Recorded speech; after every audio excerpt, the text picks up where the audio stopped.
Fiesta Friday continues right here on KUAM, and of course we thank you for watching, and we continue our ongoing profile of the Department of Integrated Services for Individuals with Disabilities, and it is my great pleasure to bring back to the Harmon Studios Ben Servino. It has been too long, sir. Welcome back, Hafa. Thank you, Hafa. Yeah, so really good happy to be here. Yeah. Well, one of the hallmarks about your career and your life's work has always been the use of technology for the island's disabled community, and that is a very broad definition. But, you know, tell us first off, you know, how did you get into technology so much? Because, you know, like, you know, we're both geeks. We live it, we practice right. it, we love it. We always think about ways to apply it into, you know, our respective industries. Well, you know, I've always been an avid technology person since I was a little kid. They always tease me as a MacGyver. You know how the show MacGyver, you're always tinkering with toys. Engineering training? Engineering training. You know, I love tinkering with toys, and I'm just fascinated with technology and how it could be utilized to address a lot of the barriers that people with disabilities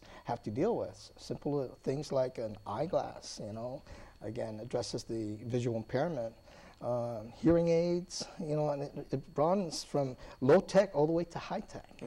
You know, I used to run the GSAT program up at the university, the Guam System for Assistive Technology, and we provided a number of awareness activities. We demoed the programs, the activities, and we had an annual conference. So to this very day, that program still exists. So I'm really proud to see it, you know, to fruition and improve, and it's a dynamic and a very beneficial program for our community. And a lot of people out there don't realize that, like you were mentioning low-tech, which I think is very apropos, because our friends on the island who are vision impaired, the Braille system is itself an application of technology. Oh, absolutely. And you know, now they're called the Braille and Speak, so it utilizes, again, the audible sounds, you know, and people with disabilities, depending on their disability, they have to compensate for those disabilities. So if they're visually impaired, they have to rely on their hearing, their sense of touch. So they compensate for those deficits, and they utilize the technology and expand from that.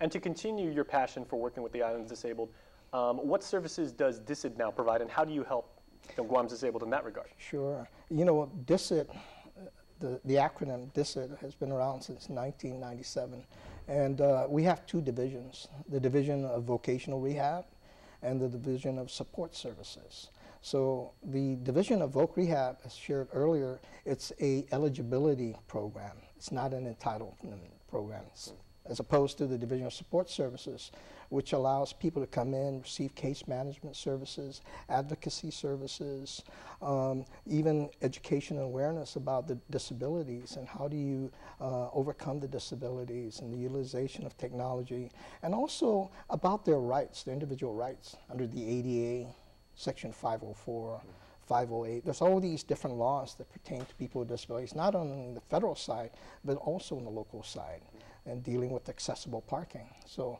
we have to, again, help provide technical assistance to the community, for the businesses, and also for people with disabilities, so they know what their rights are and what the obligations are for the businesses, especially when they provide access to goods and services. Now, real quick, we got to go to commercial break, but what services are available on Guam to help our island's disabled community make use of the internet? I think that's a very, very key thing, because there's so much information and so many other things they could avail of, and, you know, help them live their lives and everything like that. But so much of it is predicated on having a certain degree of sight and a certain degree of touch now when you talk about like mobile services and so many other sensory inputs. And you know, there are technologies like the JAWS reading software, which allows people with vision impairment to navigate a Windows environment, and utilizing this technology, they can hear and the description of the environment, the desktop environment and the icons, so they can actually visualize that in their mind and navigate through those graphic interface.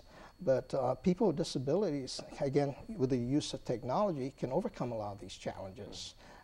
And again, effective communication is a really critical key here. In the community, people with disabilities have to deal with physical barriers, but also communication barriers. The most hardest of all those barriers is the attitudinal barriers that exist in the community.